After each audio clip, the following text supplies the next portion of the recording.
Ladies, gamers, and gentlemen, welcome to BelleNOiR TV's Starcraft 2 YouTube casts. My name is BelleNOiR, and we have another game for you. This time it is going to be a TVZ between the red Zergs spawning on King Sejong Station in the bottom right, currently teamless. It is Zanster, and he's going to go and play against this guy, the blue Terran in the top left, from Team Carnage. It is Reitor. Now, Reitor, as I mentioned in some of my videos earlier, he did make a switch from Protoss to Terran recently during the summer, as he left Team Isuba Intel and joined Team Carnage Esports. He made a switch of races as well.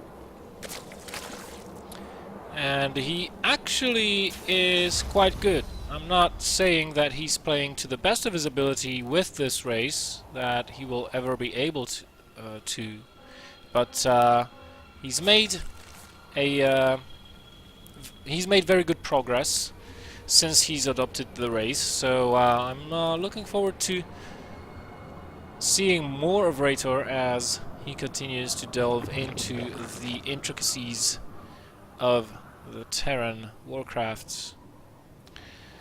Reitor going to open with a command center first, as is his opponent. Hatchery first going down. Let's see if Zanster wants to get a quicker gas, or if he'll go for that pool. He'll probably go for that pool. There we go. And since this is King Sejong Station, where if you want to secure a third base, you kind of need a faster creep spread. Most Zergs don't open with gas anyways, they just open with 4 queens, but not the case with Zanster. He's going to take a gas, so that will probably mean that he's going to have fewer queens.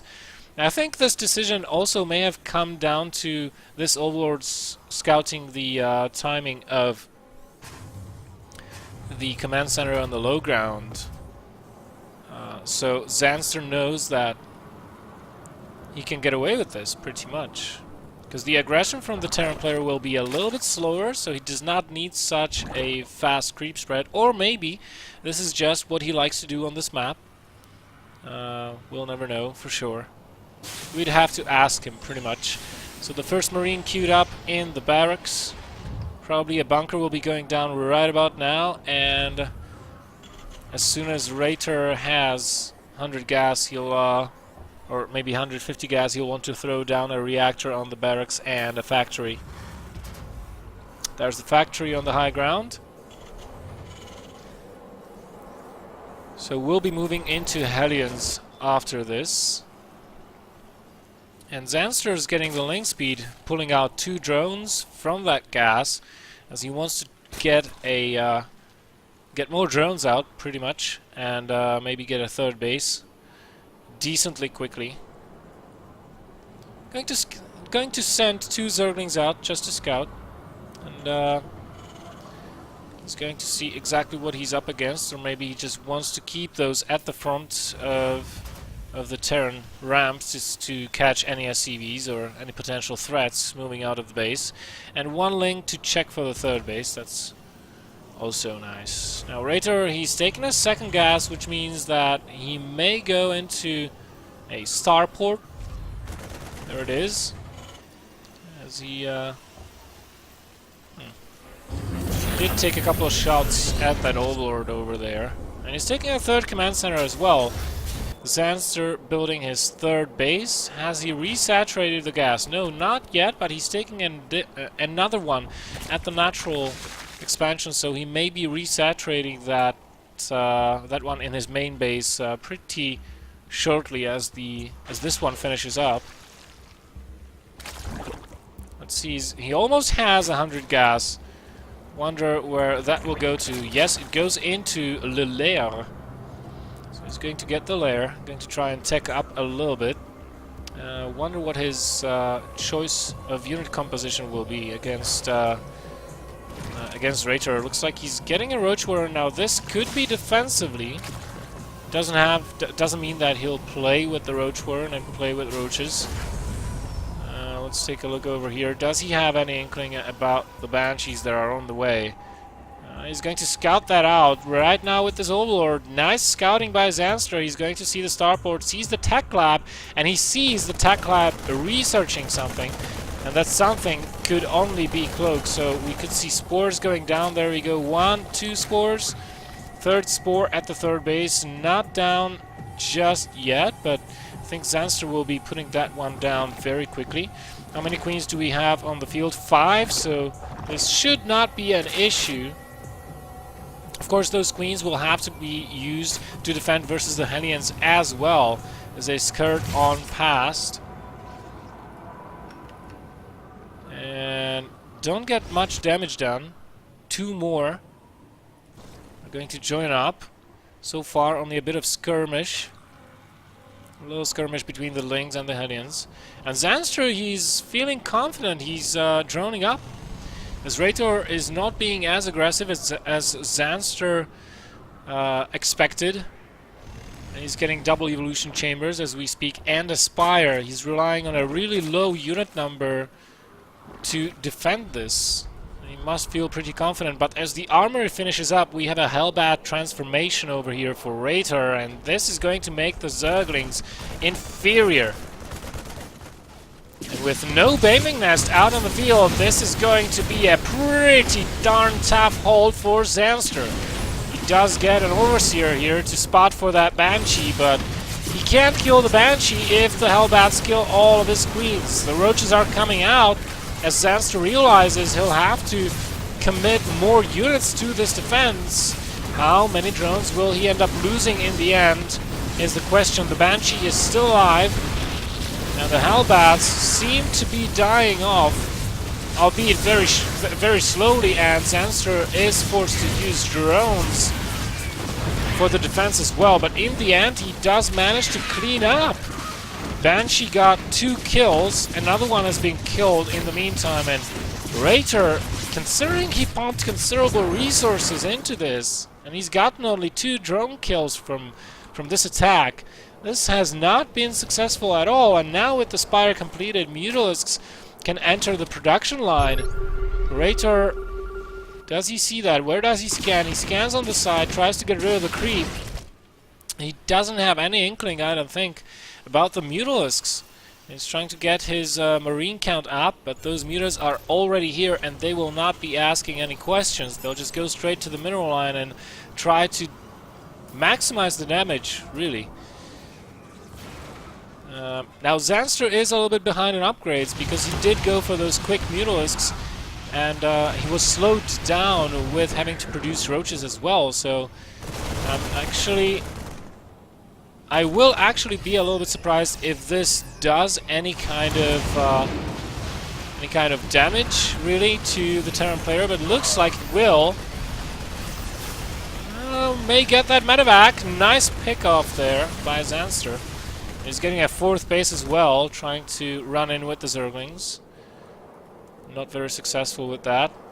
Late Baneling Nest here for Zanster, as he did get those roaches beforehand, and he's going to have to use those Mutalisks very wisely now that Reitor knows that they are on the field. That he's going to get missile turrets and probably Thors as well if he adds on an additional factory over time. Saturation looking good. 59 SCVs. He's going to push once more. Those mutas may have to come back. 2 Baneling Nests, really? Wow. Zanster, okay, he cancels one. But that one is not gonna finish. Oh, if Reitor can kill this one off, only 2 Banelings are morphing. Those Mutalisks definitely have to come back right now, because I don't know how Zanster can hold off this force. Here come the roaches from the high ground, but too many Marines. I am afraid this is not gonna go Zanster's way. The Mutalisks, in the meantime, are refusing to come back, instead camping the production of the Terran player, trying to prevent reinforcements from coming in. But look at the drones, lost 11, well, 7, 9, 10. Zanster not doing so badly after all, but he is running the risk of losing multiple hatcheries The secondary is under fire, and the third is probably, well, it's not going to go down, but he's forced to pull drones. Not losing too much over there, but he loses the natural. Good thing for him. He already has the fourth up. Now, how much damage were those Mutalisks able to do? They sniped almost all the add-ons on the production facilities. Reitor still has forces over here in the main base, and he's going to try and move back with this to defend his main base, as he's losing units as they're coming out of the facilities. So, I don't know, I mean, 43 supply in the army versus 54, but we have 12 Mutalisks over here, but finally those Marines that have been hiding at the top, they finally come in and chase those Mutas away. Overall, nicely done by Reitor. I think I like his position. He's about to have 2-2 upgrades completed. He killed one of the bases of the Zerg player. He survived the counter-attack, the backstab with the Mutalisks. He did lose a couple of structures, I think, or maybe it was just those add-ons, so that ate into his production greatly, but he will be able to recuperate. He should be safe from the Mutalisks, at least for now, because he does have those missile turrets, and he does have a good Marine count over here. 28 Marines versus 11 Mutalisks. That's gonna go well, as long as he has them in position. Zanster had to rebuild that baling nest that he lost at the natural, so his centrifugal hooks are going to be severely delayed as well, making him play very defensively, because without baling speed you cannot really push out, and even then it's pretty difficult to take a fight against a Terran that has good splits. So you have to fight on creep, and the creep is not extended as far out as Zanster might want. And now with the 2-2 completed, Reitor is going to push out on the map, 13 Marines at a time in the production line. This may be enough to overpower the Zerg player. Reitor probably going to check on the fourth base as well. He does have a couple of Widow Mines here with him. Only 2. So this might play a role as well. The number of Widow Mines, or the lack thereof, more likely. He's pushing forward with the Marines. Zanster trying to set up his concave over here, setting up a flank from the left side, and he's going to wait for Reitor to move into his banelings, but oh, this is not a good place to morph banelings at. Reitor with good positional play, but now Zanster coming in, smelling his chance. Nice pre-split by Reitor. How good are his actual splits? Remains to be seen. He's losing a lot of Marines over here. Is there enough Mutals to clean this up? As more Marines are dying, I think there is. And Zanster has pushed this away for the time being. Fourth base untouched over here, as Reitor did not send any units over. But look at the reinforcements. His macro is kicking in. And with 13 Marines at a time in the production line, he's going to be able to just keep on pushing. 3-3 upgrades on the way. We don't even have an infestation pit up for Zanster. He's going to try and out-macro his opponent, which frankly I don't think is going to work, as Reitor does have quite a bit of production for himself. So he won't be suffering from low Marine numbers anytime soon. And with the 3-3 finishing against 2-2 of the Zerg player, this is going to be just very, very difficult for Zanster. He does do a very good job of picking off the reinforcing Marines, though, as they're trickling in one by one from the main base.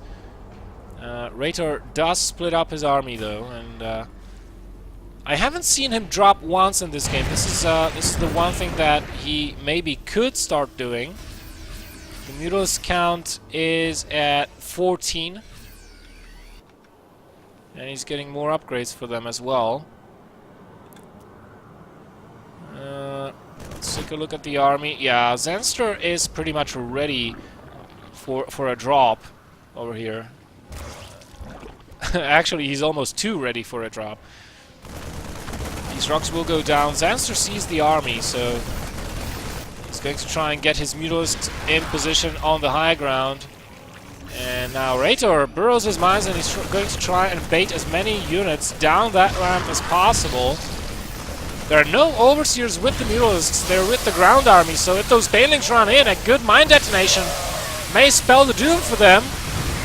Good mine hit over there. A better one over here. Whoa! Almost all the Bailings gone now, as Reitor has kited this army all the way back here to this open area. And he's still splitting those Marines, and there's enough of them remaining that he can kill off the remaining Mutasks, and Zanster has to GG out. Nice play by Reitor. Ladies, gamers and gentlemen, if you enjoy the casts, please don't forget to like, share or subscribe to the channel for more content in the future. Thank you, and I'll see you next time.